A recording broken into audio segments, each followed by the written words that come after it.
Ulama mempunyai posisi tersendiri dalam masyarakat Islam, meskipun telah terjadi beberapa perubahan dalam bidang penekanan dan bidang garapannya, mereka tetap memiliki posisi penting sampai sekarang. Hal ini dikarenakan pengetahuan yang luas dan dapat menguasai berbagai bidang keilmuan, bukan hanya dalam bidang agama saja, namun antara lain, politik, ekonomi, kesehatan dan sebagainya. Ulama dalam ajaran Islam berkedudukan sebagai warosah al-anbiya, pewaris para nabi, yang secara historis sosiologis memiliki otoritas dalam keagamaan. Karena itu ulama sangat dihormati dan disegani baik gagasan maupun pemikirannya. Ketokohan seorang ulama dapat dihubungkan kepada asal-usul keturunan, pendidikan dan kualitas keilmuan yang melekat pada dirinya serta pengabdiannya kepada umat. Berikut beberapa tokoh ulama Nusantara yang ketokohan dan perannya diakui dunia. 1. Syekh Muhammad Nawawi bin Umar Al-Bantani Al-Jawi adalah seorang ulama Indonesia bertaraf internasional yang menjadi imam Masjidil Haram. Disematkannya lakop Al-Bantani atau Al-Jawi di belakang nama beliau karena beliau berasal dari Banten, Indonesia. Beliau adalah seorang ulama dan intelektual yang sangat produktif menulis kitab.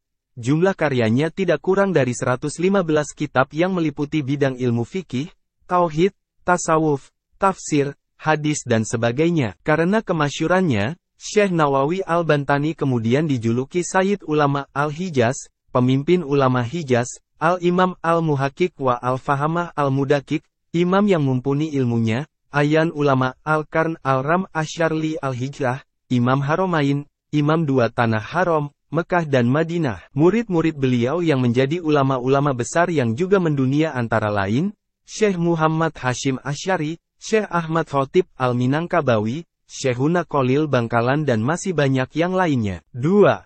Syekh Yasin Al-Fadoni. Syekh Yasin Al-Fadoni keluarganya berasal dari Padang Sumatera Barat dan menetap di Mekah Al-Mukarramah. Beliau dikenal sebagai ulama yang mempunyai bakat multi dari berbagai kajian keilmuan, seperti tafsir, hadis, gramatika Arab dan sanad. Untuk masalah sanad, beliau adalah pakarnya, sehingga beliau dijuluki Musnid Dunya, pakar sanad terkemuka di dunia. Sebagaimana telah diakui oleh para ulama, di antaranya Sayyid Muhammad bin Alawi Al-Maliki. Beliau sendiri adalah murid dari Syekh Yasin Al-Fadani dan Sayyid Abdul Aziz Al-Gumari. Beliau berkata, Syekh Yasin Al-Fadoni adalah seorang yang alim, alamah, musnidnya tanah Hijaz sekaligus musnidnya dunia, tidak ditemukan orang semulia beliau. Lewat tangannya Allah hidupkan ilmu sanad setelah mati. Zaman tidak akan pernah datang dengan membawa figur seperti beliau. Dengan wafatnya beliau, ilmu sanad menjadi turun kasta. Rasanya sulit, zaman akan kembali datang dengan membawa figur seperti beliau. Sungguh, zaman amatlah pelit untuk memberikan figur sekelas beliau. Kitab-kitab karya Syekh Yasin Al-Fadoni tersebar ke seluruh belahan dunia, terlebih di Timur Tengah dan Nusantara. Beliau menjadi rujukan penting dan karyanya sering dibaca, terlebih dalam bidang sanad, ketika ulama akan mentransmisikan silsilah keilmuan kepada muridnya dan semuanya merujuk kepada Syekh Yasin Al-Fadoni.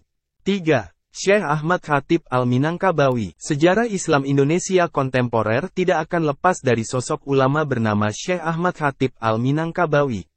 Beliau merupakan guru dari para ulama di Nusantara, termasuk di antara para muridnya adalah Kiai Haji Ahmad Dahlan, pendiri Muhammadiyah, dan Hadratus Syekh Hashim Asy'ari, pendiri NU.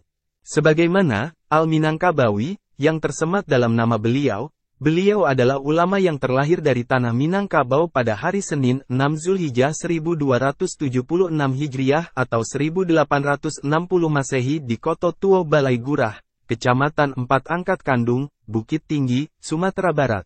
Beliau adalah seorang ulama masyhur, seorang guru yang, sebenar-benarnya, mengingat banyaknya ulama yang belajar darinya dan menjadi pemimpin umat dalam sejarah Indonesia.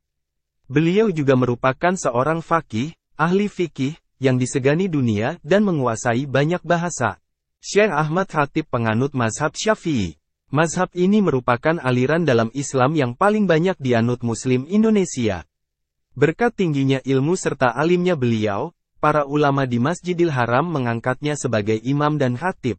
Penghargaan ini tidak sembarangan diberikan kepada ulama biasa, melainkan hanya karena sosok Syekh Ahmad Khatib Al-Minangkabawi dianggap memiliki tingkat keilmuan yang begitu tinggi dan dihormati ulama-ulama sedunia.